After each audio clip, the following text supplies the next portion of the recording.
Welcome, fellow veterans. From the tip of the spear to in the rear with the gear. I went from active duty infantry to reserve component logistician.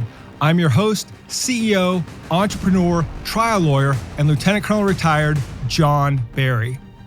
The military lessons that I learned helped me grow an 8-figure business that has maintained consistent annual double-digit growth, landing on the Inc. 5000 list of fastest growing companies in America every year for the past 7 years, and has allowed me to continue to serve America's heroes.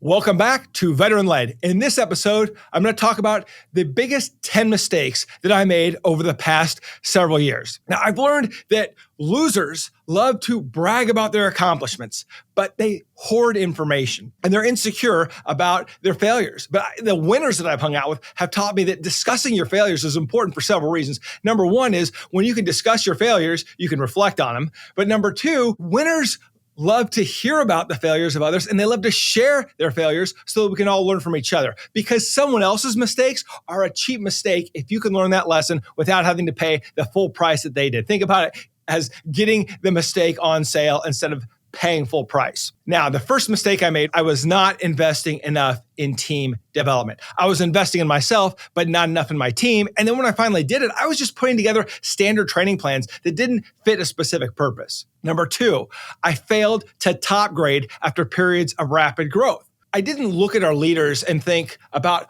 how they could get to the next level. I just assumed that they would get there. And I failed to communicate with our leaders about these increasing future expectations. Number three, I failed to hold vendors accountable. I didn't set clear go, no-go criteria for contract renewals, and we just kept renewing the contracts regardless of whether the vendor performed. Number four, overcommitting to people and projects.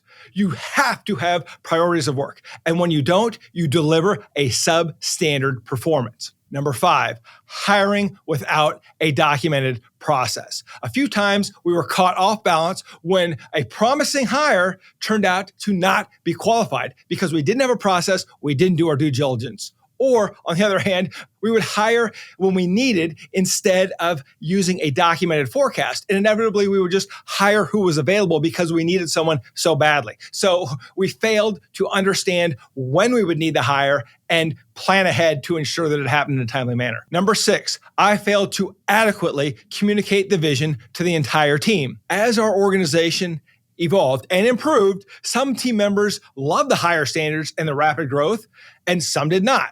Some were honest about it, and some just played along. The reality is you cannot lead the unwilling, and the unwilling become marginal performers, and they will blame the leadership team for their failure to adapt. And they rightly do so, because as the leader, you must communicate that vision.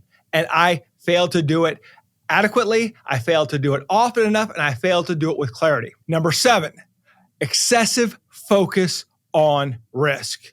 As the saying goes, time kills all deals, and we lost a lot of opportunities because we were scared. We traded caution and fear for careful analysis. We should have just recognized the fear and then thought through the problem. That's not what we did. Instead, we let the fear paralyze us. Number eight, not hiring recruiters sooner. This was simple lack of initiative on my part. What I didn't understand was to get better people inside of our circle, we had to go outside of our circle to find them. And that the best potential team members need someone outside of our circle to convince them to take a look at our organization to determine whether it is the right fit for them. Number nine, purchasing vaporware in the fog of war. What I didn't realize is that by the time we needed a software solution, it was usually too late because it was going to take 6 months to a year to implement. I didn't realize that when I was talking to a salesperson who made all the promises, that their perspective was different than the engineer who I finally talked to months later, who told me that what I wanted could not be done on the timeline in which I wanted it. Time and time again, I fell for these mind-blowing demonstrations that never came into fruition because I didn't understand that I needed to discuss these in depth with an engineer rather than a salesperson, and that what I was being sold was not the same thing that was going to be implemented. And we call this vaporware because it doesn't really exist. Number 10, being too present. Now, the worst thing a leader can be is not present. But the second worst is to be too present. Because when you're too present, and even if you're not micromanaging people, the team will come to you for answers. Why? Because you're available. You're too available. And we know that the mark of a true success is how much the organization grows and thrives with the leader absent.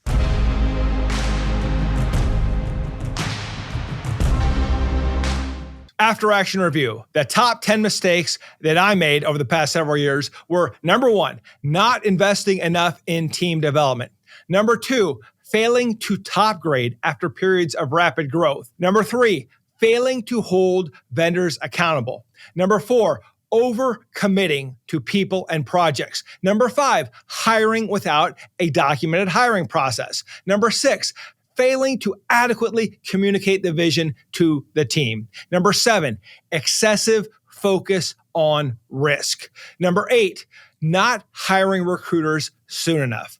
Number nine, purchasing vaporware in the fog of war. And number 10, being too present. If you got anything from today's episode, I hope that you took away that it is okay to talk about your failures, to talk about your mistakes. But most importantly, it is generous to share them with others.